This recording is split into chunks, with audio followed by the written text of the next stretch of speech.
नमस्कार, vision IAS के news today के इस अंक में आप सभी का स्वागत है। इस अंक में हम आपके लिए लेकर आए हैं यूपीएससी परीक्षा की दृष्टि से महत्वपूर्ण कुछ अहम खबरें।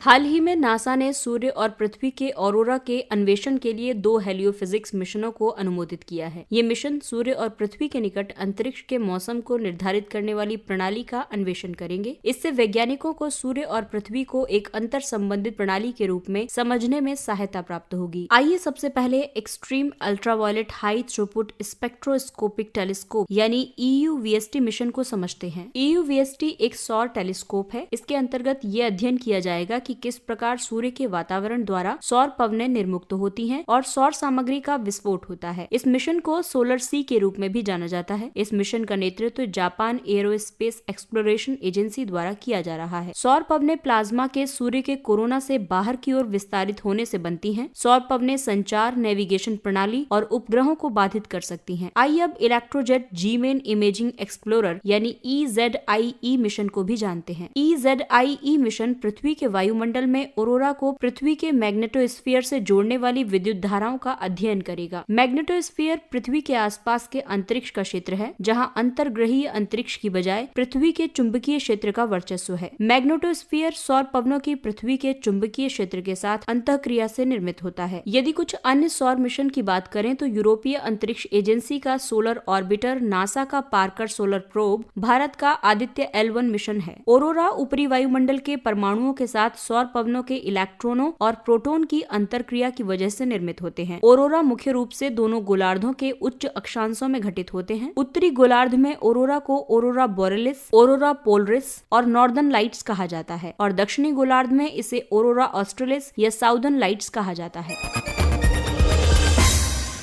अगली खबर अंतरिक्ष क्षेत्र से। हाल ही में एक सुपरमैसिव ब्लैक होल के लुप्त होने से ये खगोलविदों के बीच एक चिंता का विषय बन गया है। एबेल आकाशगंगा के केंद्र में स्थित एक सुपरमैसिव ब्लैक होल अनुपस्थित प्रतीत हो रहा है। ब्रह्मांड की प्रत्येक बड़ी आकाशगंगा के केंद्र में एक सुपरमैसिव ब्लैक होल होता है। मिल्की वे आकाशगंगा के केंद्र में स्थित ब्लैक होल को सैजिटेरियस A कहा जाता है। वैज्ञानिकों की परिकल्पना के अनुसार लुप्त ब्लैक होल को एक रिकॉलिंग ब्लैक होल द्वारा हटा दिया गया है। रिकॉलिंग ब्लैक होल तब बनता है जब 2 ब्लैक होल्स का विलय होता है। ऐसे विलय के दौरान ब्लैक होल गुरुत्वाकर्षण तरंगों का विमोचन करता है और जब एक दिशा में उत्पन्न तरंगों की मात्रा दूसरी दिशा की तुलना में अधिक सशक्त हो जाती है, तो ऐसी स्थिति में नए बड़े ब्लैक होल को आकाशगंगा के केंद्र से दूर भेजा जा सकता है। अगर गुरुत्वीय तरंगों की बात करें तो ये अदृश्य तरंगें होती हैं। इनका सृजन तब होता है जब किसी तारे का सुपरनोवा में विस्फोट होता है। जब 2 बड़े तारे एक दूसरे की परिक्रमा करते हैं, जब 2 ब्लैक होल विलीन हो जाते हैं और जब पदार्थ बहुत तीव्र गति से संचालित होते हैं। अब तक केवल उल्लेखनीय रूप से लघु ब्लैक होल के विलय को सत्यापित किया गया है। वैज्ञानिकों द्वारा अभी ये पता लगाना भी शेष है कि क्या ये सुपरमैसिव ब्लैक होल गुरुत्वीय तरंगों का विलय और विमोचन कर सकता है। ब्लैक होल पर शोध के लिए वर्ष 2020 में 3 वैज्ञानिकों को भौतिकी के लिए नोबेल पुरस्कार प्रदान किया गया था। ब्लैक होल अंतरिक्ष में एक ऐसे बिंदु को संदर्भित करता है जहाँ एक गुरुत्वाकर्षण क्षेत्र के निर्माण के लिए पदार्थ इतना संकुचित होता है कि उसमें से प्रकाश भी पार करके नहीं जा सकता। ब्लैक होल्स अधिकतर स्टेलर या सुपरमैसिव होते हैं।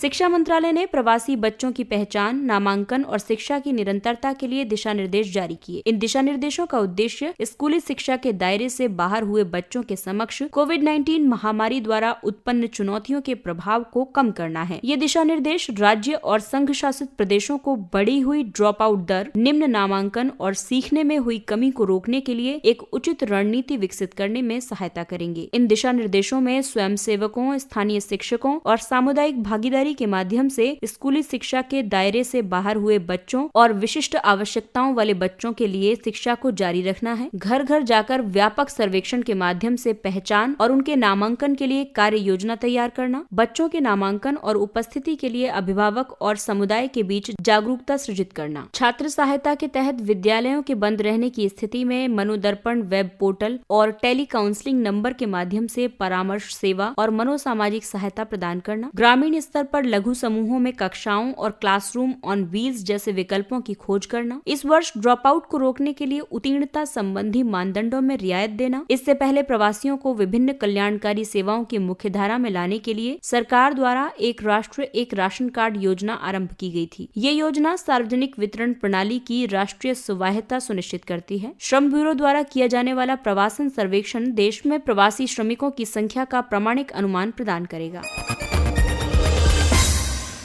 अगली खबर प्राकृतिक आपदा से संबंधित है। जम्मू और कश्मीर में अत्यधिक हिमपात को राज्य विशिष्ट प्राकृतिक आपदा घोषित किया गया। इससे पूर्व राज्य आपदा मोचन बल यानी state disaster response force SDRF मानदंडों के तहत प्राकृतिक आपदाओं की सूची में अत्यधिक हिमपात को शामिल नहीं किया गया था। इसके कारण जिलों के आपदा प्रबंधन अधिकारियों के लिए राहत और अनुग्रह राशि का वितरण संभव नहीं था। आपदा प्रबंधन अधिनियम 2005 के तहत किसी भी अधिसूचित आपदा के दौरान बचाव और राहत व्यय को पूर्ण करने के लिए राष्ट्रीय स्तर पर राष्ट्रीय आपदा मोचन कोष तथा राज्य स्तर पर SDRF का गठन किया गया है। SDRF के अंतर्गत आने वाली आपदाएं हैं चक्रवात, सूखा, भूकंप, आग, बाढ़, सुनामी, ओलावृष्टि, भूस्खलन, हिमस्खलन, मेघ प्रस्फुटन, कीटों का हमला, पाला और शीतलहरें। इसके अलावा राज्य सरकार उन स्थानीय आपदाओं के लिए भी 10% तक धन का उपयोग कर सकती है जो अधिसूचित सूची में शामिल नहीं है। वर्ष 2018 में केंद्र सरकार ने अपना योगदान बढ़ाकर 90% कर दिया था और सभी राज्य अपने SDRF में 10% का योगदान करेंगे। वित्त आयोग की अनुशंसाओं के अनुसार वार्षिक केंद्रीय योगदान 2 समान किस्तों में जारी किया जाता है। SDRF का उपयोग केवल पीड़ितों को तत्काल राहत प्रदान करने के लिए किया जाएगा। इससे पहले गृह मंत्रालय ने SDRF के तहत सहायता प्रदान करने के उद्देश्य से कोविड-19 को एक अधिसूचित आपदा के रूप में माना था।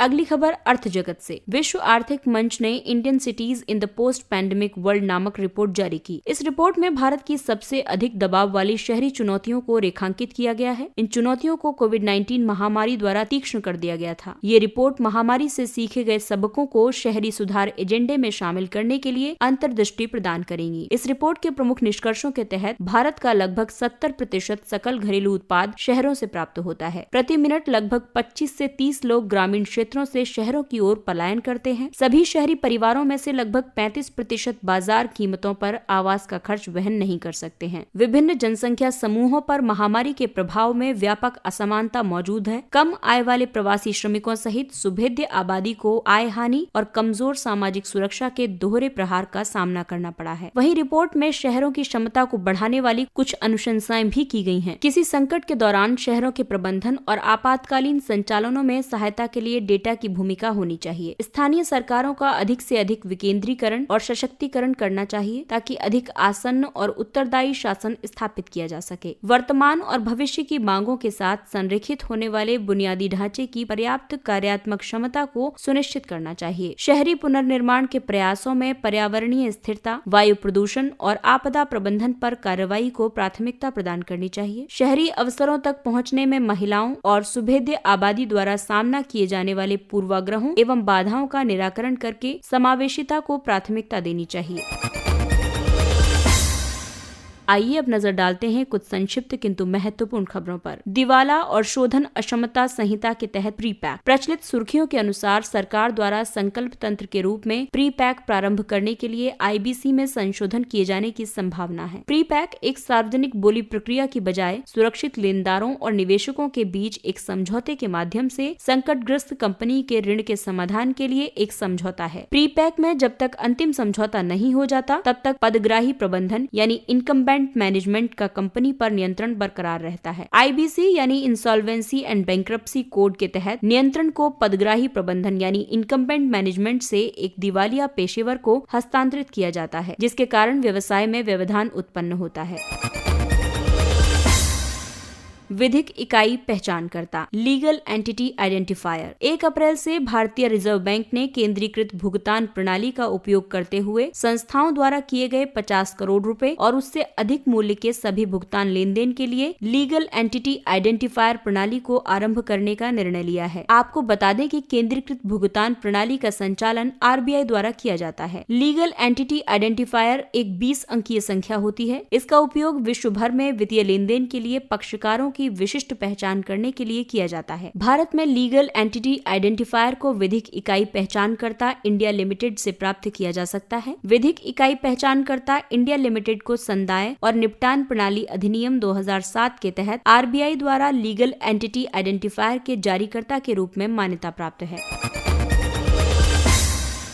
जोखिम आधारित आंतरिक लेखा परीक्षा ढांचे पर RBI के निर्देश। RBI ने बैंकों से ये सुनिश्चित करने के लिए कहा है कि आंतरिक लेखा परीक्षा कार्य पद्धति के पास बैंक के भीतर पर्याप्त अधिकार, महत्ता, स्वतंत्रता और संसाधन होने चाहिए जो उन्हें निष्पक्षता के साथ RBIA को लागू करने में सक्षम बनाते हैं। वर्ष 2002 में RBI ने एक दिशा निर्देश नोट जारी किया था जो रिस्क बेस्ड इंटरनल ऑडिट कार्यों के लिए मौलिक दृष्टिकोण निर्धारित करता है। बैंकों से उनके दृष्टिकोण को दोबारा उन्मुख बनाने की अपेक्षा की जाती है। ये भी बल देकर कहा गया है कि इन कार्यों को आउटसोर्स नहीं किया जा सकता है। इस निर्देश का उद्देश्य बैंकों द्वारा अनुसरित दृष्टिकोण में एकरूपता लाना है।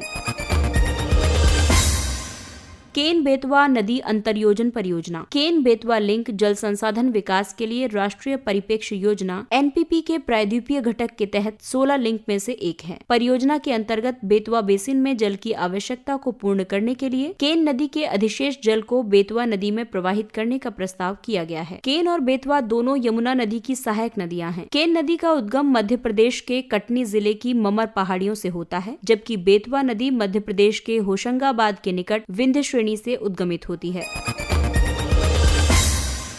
एरी रेशम। असम सरकार द्वारा महात्मा गांधी के सम्मान में चतुर्थ श्रेणी कर्मचारियों को खादी की कमीज, एरी रेशम की शॉल और एरी रेशम की ओढ़नी प्रदान करेगी। एरी रेशम घरेलू रेशम कीट फिलोसामिया रेसिनी का उत्पाद होता है। ये कीट मुख्य रूप से अरंडी के पत्तों का भक्षण करता है। दूसरी तरह के रेशम की अपेक्षा इसे रील में परिवर्तित नहीं किया जा सकता और इसलिए इसकी केवल कताई की जा सकती है। एरी धागे का उत्पादन असम, बिहार, मणिपुर, मेघालय, नागालैंड और पश्चिम बंगाल में किया जाता है। भारत एकमात्र ऐसा देश है जो सभी प्रकार के रेशम, जिसमें शहतूत, इरी, मूंगा, उष्णकटिबंधीय टसर और शीतोष्ण टसर का उत्पादन होता है।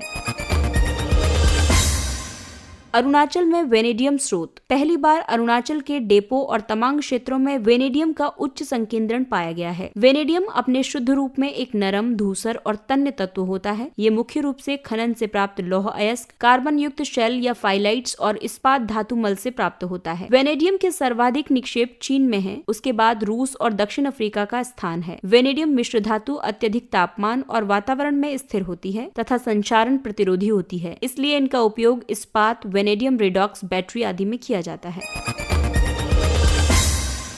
16वां प्रवासी भारतीय दिवस। इस वर्ष की थीम आत्मनिर्भर भारत में योगदान है। इसे वर्ष 2003 से प्रतिवर्ष 9 जनवरी को मनाया जाता है। इस दिन वर्ष 1915 में महात्मा गांधी दक्षिण अफ्रीका से भारत वापस आए थे और भारत के स्वतंत्रता संग्राम का नेतृत्व किया था। प्रवासी भारतीय दिवस सम्मेलन प्रवासी भारतीय समुदाय को पारस्परिक लाभकारी गतिविधियों के लिए सरकार और उनके पूर्वजों की भूमि के लोगों के साथ जुड़ने के लिए एक मंच प्रदान करते हैं। इसके साथ ही ये अंक समाप्त होता है। अगले अंक में फिर मुलाकात होगी कुछ अन्य महत्वपूर्ण खबरों के साथ। तब तक अपना ख्याल रखिए, सुरक्षित दूरी बनाए रखिए, मास्क पहनिए। नमस्कार।